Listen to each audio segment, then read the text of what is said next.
لله رب العالمين. ثم الصلاة والسلام على أشرف المرسلين محمد بن عبد الله صلوات الله وسلامه عليه صلى الله عليه وعلى آله وأصحابه ومن تبعهم بإحسان إلى يوم الدين. أما بعد،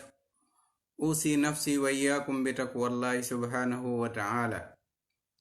ɗum non ɓaawen ardinde ko haani ardinde kon, ɗum woni yettugol Allah subhanahu wa ta'ala jarnamo girrito ngoti mbaku makko ngun, girrito ala reweteɗo nafa lorra mo rewali so wona kanko Allah subhanahu wa ta'ala. Ko kanko tun rewete nafa, kanko tun ronkete rewede lorra. Ɓawo ɗum duwani ɗen nelaɗo meɗen Muhammadin sallallahu alayhi wa sallam, oɗo neliraɗo yurmede wonande meɗen, haray ɗen duwano oɗo kanko e ɓeygure makko e sahabaɓe makko e kala ɓen iwtirɓe ɓawo maɓɓe no moƴƴiri ha ñande Allah rodi leydi muɗum ndin. ɓawo ɗum mi wasi hoore an e moɗon hulugol Allah subhanahu wa ta'ala, hulugol Allah goto on, Allah bajjo on, o gonɗina mo tabita immorde e dewal makko ngal, rento immorde haɗoje ɗen, haray jiyaɓe Allah e koyen hulu Allah. Hulugol Allah ko accugol ko haɗi kon waɗa ko yamiri kon. Hulugol Allah subhanahu wa ta'ala ara nun ɗum ko fiɓugol finde sellunde fiɓa ko nelaɗo meɗen Muhammadin sallallahu alaihi wasallam fiɓuno kon kamɓe e sahabaɓe maɓɓe ɓen, ko ɓe fiɓuno kon telemma e Allah subhanahu wa ta'ala inɗi Allah ɗen e sifaji makko ɗin, on tigi o fiɓa ɗum. So o fiɓi ɗum, o rento e kala ko wiyete kon shirku, janɗi fanɗi sewi sembi, on say si ɗum ɗon feƴƴi ko qirriti kon o inni ashhadu an la ilaha illallah wa ashhadu anna muhammadan rasulullah, o tabintini dewal Allah ngal, o tabintini inɗe Allah ɗen e sifaji makko ɗin, on say non ka o wi ɗon kadi muhammadun rasulullah, o iwtira ɓawo nelaɗo meɗen Muhammadin sallallahu alayhi wa sallam, ande dewal ngal ko ƴettirte ka Allah ko piiji ɗiɗi. Ko on tigi o laɓɓinana Allah dewal ngal ɗimmun ɗum tawa ko ɓawo nelaɗo meɗen Muhammadin sallallahu alayhi wa sallam woni ko o iwtiri, haray ko ɗum ko ɗon o malete, ko si tawi o jogitike ɗiɗo sartiji ɗiɗi, laɓɓinangol Allah tawa o kafida Allah e fus e iwtirgol ɓawo nelaɗo sallallahu alayhi wa sallam. haray no ɗen dori jama on wakkilagol ɗum, wakkilo janga nde ɗo deftere Allah subhanahu wa ta'ala e oɗo sunna nelaɗo sallallahu alayhi wa sallam, malal ngal ko ɗum woni, daɗal ngal ko ɗum woni, haray en weltano jama on moƴƴa. haray ko nadinmi ɗo en andi ko e laawol kisal ngol wonɗen e muɗum, haray ko nadinmi ɗo ko jarnugol ɗon weltano on. Toro Allah subhanahu wa ta'ala, yo Allah subhanahu wa ta'ala en fo hawtito en ka aljanna makko ɓurɗo towude, jannatul firdausil a'la, immorde e ɗiɗo ndeɗo wakkilare e oɗo da'wa ko wonɗon e wadde, wonɗon e tinnade. Toro Allah subhanahu wa ta'ala, yo Allah subhanahu wa ta'ala tabinti en hoore en fo e hoore deftere makko nden e sunna makko on sallallahu alayhi wa sallam, o yoɓa en joddi aljan, o danda en ha o danda en yiite. Ray ko ɓeyteten ɗon ko wano sen dari hande no jama on woniri non, telemma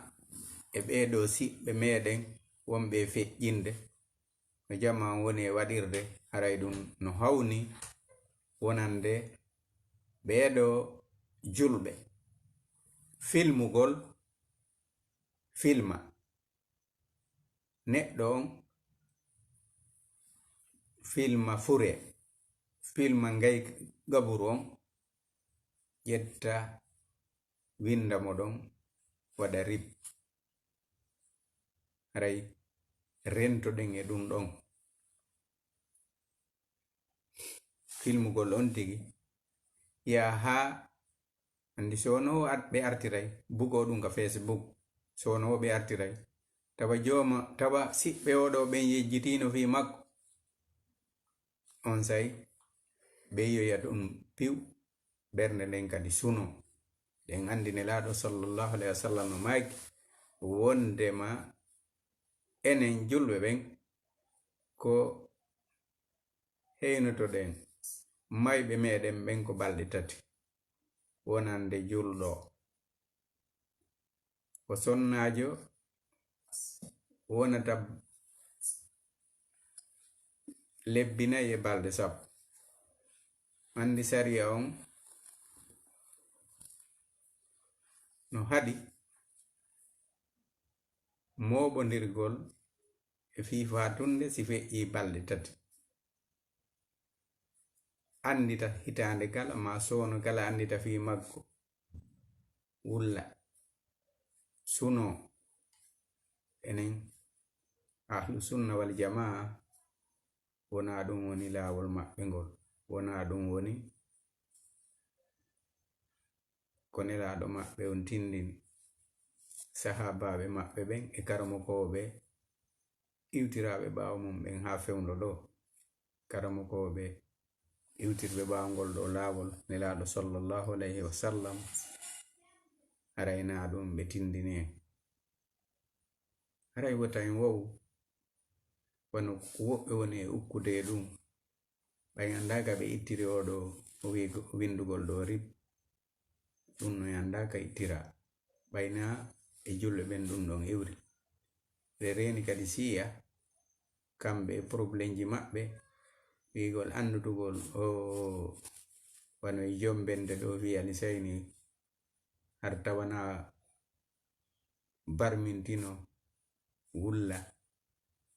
no fona ko selli aray rento ɗen jama on yo rento filmugol ɗiɗo fureji filmugol kaburuji ɗi jama o rento e ɗum ma filma no yimɓe ɓen woni yarude non awa kaarijo no feƴƴini meɗen ka berɗen minoni tawa no jokki no wona e yarede nen no filmira no hay hajuji aduna yankoji ɗi hara ko wano peera ma inde bobo on mo yamirma filmugol na fi non mayde aray rento ɗen e ɗum ray jama on yo ndaru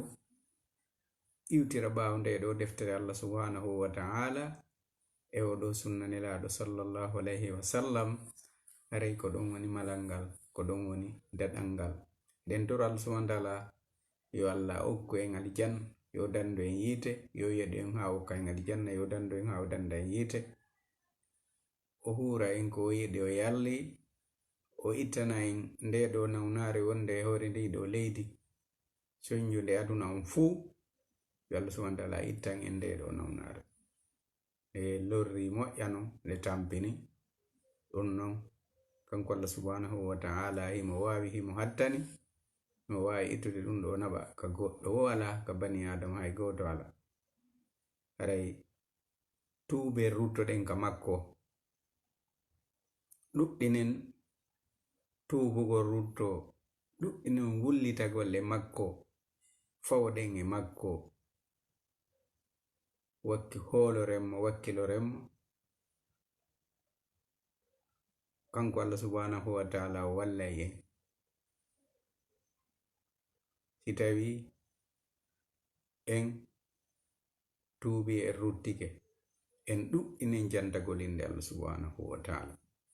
ɗuɗɗinen juulugol e nelaɗo sallallahu alaihi wasallam hara neɗɗo nawo yon nyallal ngal fuu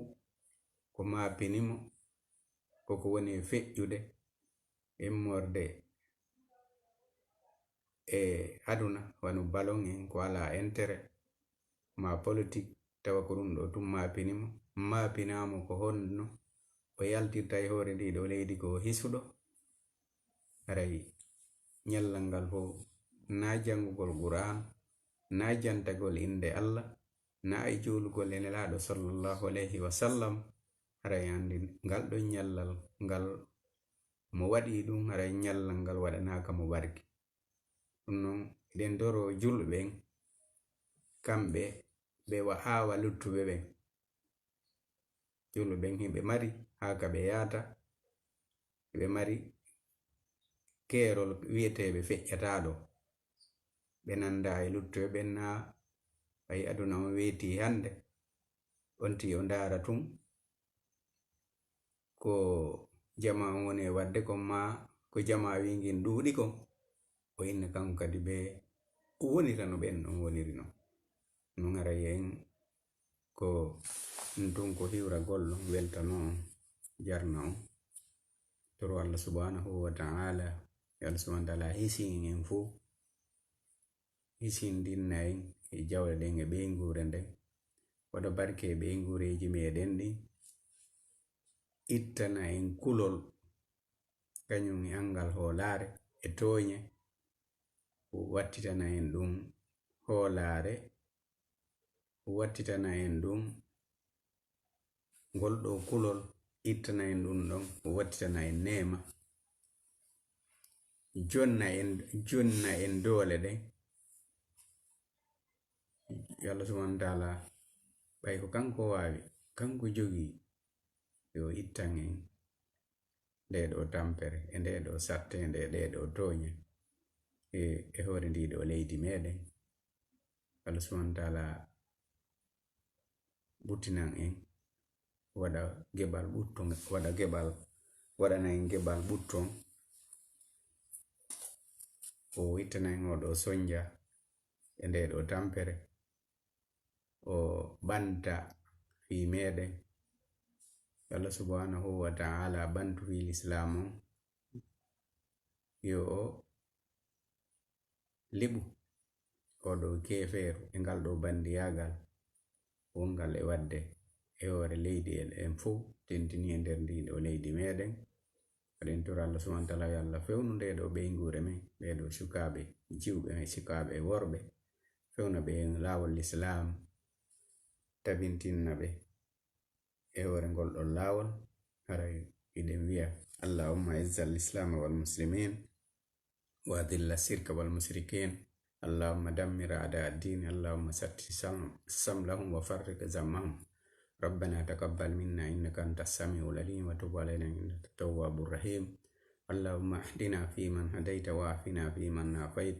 وتولنا فيمن توليت وبارك لنا فيما أتيت وقنا شر ما بديت وإنك تقضي ولا يقضى عليك وإنه لا يذل من واليت ولا يعز من عاديت تبارك وتعالى. ربنا آتنا في الدنيا حسنة وفي الآخرة حسنة وقنا عذاب النار. اللهم صل على محمد وعلى آل محمد كما صليت على إبراهيم وعلى آل إبراهيم وبارك على محمد وعلى آل محمد كما باركت على إبراهيم وعلى آل إبراهيم إنك حميد مجيد. سبحان ربك رب العزة عما يصفون وسلام على المرسلين والحمد لله رب العالمين.